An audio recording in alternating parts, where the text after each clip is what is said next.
What's up guys, it's Ash and welcome back to a brand new video. In today's video guys, we've got some custom tactics and player instructions for one of the best attacking formations in FIFA 23, the 4-1-2-1-2 narrow. It's team of the season, so if you guys need any coins, make sure you check out MMOXP.com. Their link is down in the description. They're fast, cheap and reliable, and if you use my code Rema, you can get yourself a nice 5% discount. Okay guys, so starting off with the custom tactics for the defensive style, I like to have this on balance. This is the same as always, and the reason we do this is because it gives us the most control over our defense, where we're able to press when we need to press, but we're also able to drop off and be a little bit more passive and conservative when we need to be. So balance does give you the very much needed important control over your defenders. Now moving on to the defensive width guys, I like to have this on about 35 at the moment. The reason for this is so we can primarily defend in a narrow and compact shape, which will block all the attacks through the middle of the pitch. This is the most important area you need to defend primarily.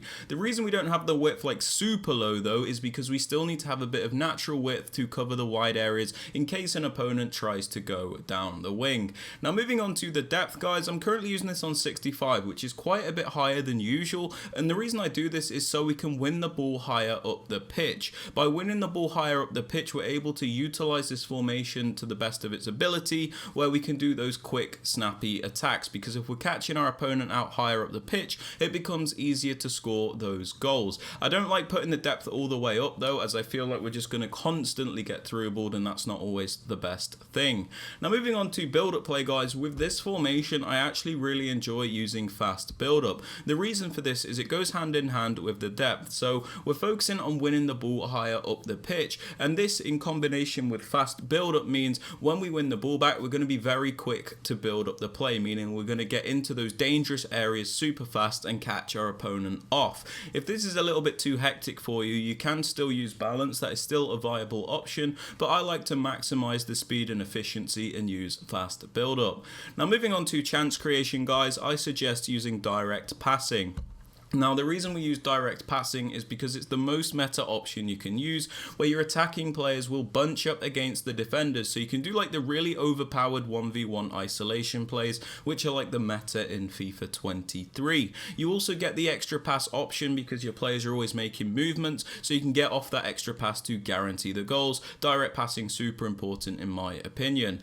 Now moving on to the attacking width guys, I like to use this on about 45. The reason for this is we don't want to have the width too low, even though it is a narrow formation, because it feels like your players are sat on top of each other, and that's not too effective. On the flip side, we don't want to have a super high width, otherwise we might as well just use the wider variation of this formation. So I kind of like to go for something in between, where it's primarily narrow but it still has a bit of natural width to it. Now moving on to players in box, I like to have this on 6 at the moment. The reason for this is so we can get some players into the box to create those chances, but we don't overcommit the entire team to the point where we get counter-attacked. As for corners and free kicks, I have these both on 1 because there is a set piece routine that I use which requires these to be on 1. There is a link to that in the top right hand corner. Now moving on to the plays you want to use guys, because this is a 2-striker formation, I suggest going for a balance between the 2 strikers. So what I mean is like having a creative finisher dynamic. So for example, Kai Havertz is my more creative striker, and then Robbie Keane's like an actual finisher, somebody that is always going to finish off those chances but maybe lacks a little bit of technical ability. I like going for the creative finisher dynamic as I feel like you get a lot more out of the strikers this way, and it allows you to switch up your attacks a bit more. If you play with 2 finishers, you're a bit one-dimensional and you're limited to things like through balls all the time. Now moving on to the cam guys, I think it's important you use somebody that you're comfortable with, but I suggest using somebody that is technical, somebody that has good creative ability, because these are like this is the main playmaker in the team. It's important that you use somebody that is suitable for this position. You're not going to want to use somebody that is slow and clunky without any creative ability, because that does not make for a good attacking midfielder. Now moving on to the right centre mid guys, I suggest using a more box-to-box style player. So this is somebody with a nice well-rounded card, and if you can get it, a high work rate is super beneficial as you get the maximum contribution in attack and defense. Now moving on to the CDM, I suggest using a defensive player. This is somebody that obviously has really good defensive stats, and if you can get it, a medium high work rate is super beneficial as you get the maximum contribution in defense and they're not too bothered about going forward. Now moving on to the left centre mid, you can actually get away with using an actual attacker. Now this will make more sense in the player instructions, but the thing is this player is not actually going to have to play as a centre mid. So you can get away with using an actual attacker with not very good defensive stats because it's not super necessary. So you could use somebody like an Mbappe, a Neymar, an Alowaran, any of those types of players really, and you will be absolutely fine. Now moving on to the fullbacks, I like to go for a balance between the two. So my left back is Roberto Carlos. This is somebody that's a bit more attacking, will go forward and contribute. And then in the right back position, I've got Cafu, who's a little bit more defensive, maybe lacks that attacking ability, but brings the balance for the fullbacks. Because if you use two attacking fullbacks, you might struggle defensively. And if you have two defensive fullbacks, you might struggle offensively. So I like to go for a balance there. Now moving on to the centre backs, you're going to want meta defenders. These are players with like a medium-high work rate, really good pace, good physicality, and decent animation choices. So just go for those meta defenders.